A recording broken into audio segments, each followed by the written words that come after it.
안녕하세요. 이찬원의 삶을 분석하는 승무원쌤 김용숙입니다. 이찬원 씨가 출연하고 있는 한 끗 차이, 사이코멘터리 한 끗 차이. 저는 이 프로그램 굉장히 재밌게 보고 있습니다. 정규 방송으로 편성되기를 기대합니다. 편성될 것으로 믿고 있습니다. 이번 주 한 끗 차이의 심리 키워드는 통제광이라고 합니다. 즉 자신이 모든 걸 통제해서 자기가 원하는 대로, 자기가 목표하는 대로 분위기와 사람을 끌고 가는 것, 이것을 통제광이라고 그러는데, 이번 주 통제광은 키워드라고 합니다. 키워드는 통제광이라고 합니다. 첫 번째 통제광으로 아마 등장하는 사람이 퍼거슨 감독, 영국에서 가장 유명한 감독, 맨체스터 유나이티드 감독이죠. 맨유라고 부릅니다. 여기에 박지성 선수가 2005년부터인가 7년간 소속돼 있는 그런 팀이기 때문에 우리에게는 퍼거슨 감독이 굉장히 익숙한 이름으로 다가오죠. 그런데 이제 퍼거슨 감독이 통제광으로서의 어떠한 역할을 하는지, 어떠한 생각을 가지고 있는지, 그 퍼거슨 감독의 비하인드 스토리를 살펴본다고 합니다. 또한 두 번째 이야기로는, 두 번째인지 첫 번째인지 하여튼 뭐 이 순서가 바뀌었을지는 모르지만, 1970년대 여자 대통령을 꿈꾼 여성이 있었다고 합니다. 본인이 여자 대통령이 돼야지 된다고 생각을 했던 그런 여성이 있었다고 합니다.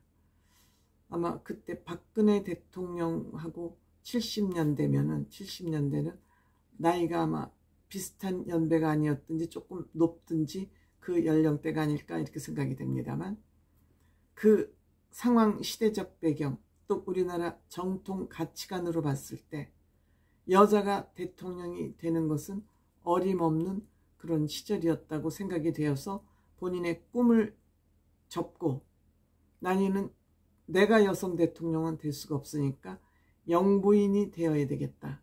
영부인이 되어야 되겠다고 생각하고 군인과 결혼을 했다고 합니다.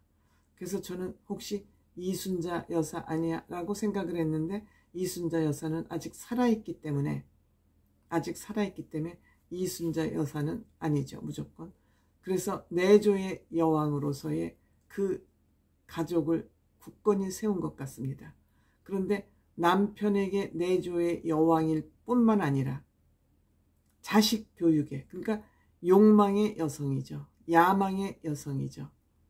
이 자식을 통제광으로서, 통제맘으로서 두 아들을 똑똑히 키워냈다고 합니다. 두 아들을 똑똑히 키워냈는데 어느 날 공원 쓰레기통에서 부부가 처참한 모습으로 시신이 발견됐다고 합니다. 두 부부가 남편도 부부 아내의 말에 아마 동조하지 않으면 아마 안 되었을 만큼 이 엄마의 통제광으로서의 역할은 대단한 것 같습니다. 그러니까 아마 두 부부가 처참한 시신으로 발견이 됐겠죠. 범인은 다름 아닌 명문대 출신 둘째 아들이었다고 합니다. 이 사건을 조사한 강력계 형사는 경암담을 털어놓기를 그 아들 눈빛에 광기가 있었다고 합니다.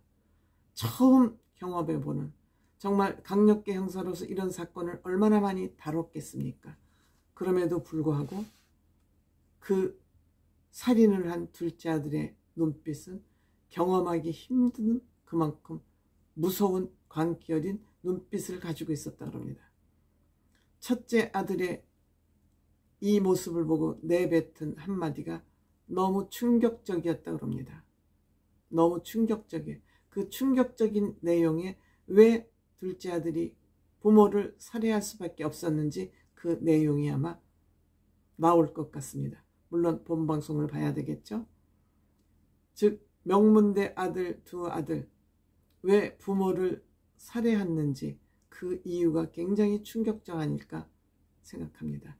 이 얘기 끝에 또 이찬원 본인의 경험을 또 얘기하죠. 이 프로그램은 이찬원 씨가 그 사건이 나올 때마다, 심리 키워드가 나올 때마다 본인과 연결된 그런 심리적인 얘기를 털어놓기 때문에 이 프로그램은 더 의미가 있지 않나 이렇게 생각합니다. 본인 가수를 데뷔하겠다고 마음을 먹으니까 아버지가 야, 너보다 노래 잘하는 사람 천지야. 널브러져 있어. 많아. 그런데 네가 가수로 성공할 수 있을 것 같으냐? 안 돼. 너는 안 돼. 그러니까 그 불안한 길을 가지 말고 공부나 열심히 해서 전문성 있고 안정적인 일을 해라고 아버지가 강력하게 권했던 것 같습니다. 그래서 아마 이찬원 씨는 본인이 아르바이트를 열심히 해서 돈을 모아가지고 부모님께 말씀 안 드리고 서울로 올라갔던 것 같습니다. 아무리 통제를 하려고 해도 본인의 뜻과 의지가 강하면 부모님도 꺾지 못합니다. 이찬원 씨는 그만큼 자기 주관, 철학, 가치관, 독립심, 자존감이 서 있는 사람이죠. 그러니까 아버지가 이렇게 뜯어말리고 아버지도 노래를 하고 싶고 가수가 되려다 꿈을 접었지만 아버지는 가수가 못됐고 본인의 뜻이 분명한 이찬원 씨는 오늘날 대한민국의 이찬원이 되어 있는 것 아니겠습니까? 그런데 아버지는 본인이 본인이 가수가 되자, 물론 오디션 기간 중에도 이찬원 씨는 아버지를 존중하고 반대한 아버지였지만 아버지와 같이 끊임없이 연락을 하면서 그 선곡을 할 때 아버지와 의논했습니다. 이만큼 이찬원 씨는 자기 소신, 아버지가 반대했으니까 마음을 웅크려가지고 아버지 두고 봐, 나 출세할 거야, 이것이 아니라 계속 아버지와 소통을 하면서 결국 아버지 도움으로 선곡이 잘 됐고 진또배기도 아버지가 선곡했다고 그러지 않습니까? 18세 순위.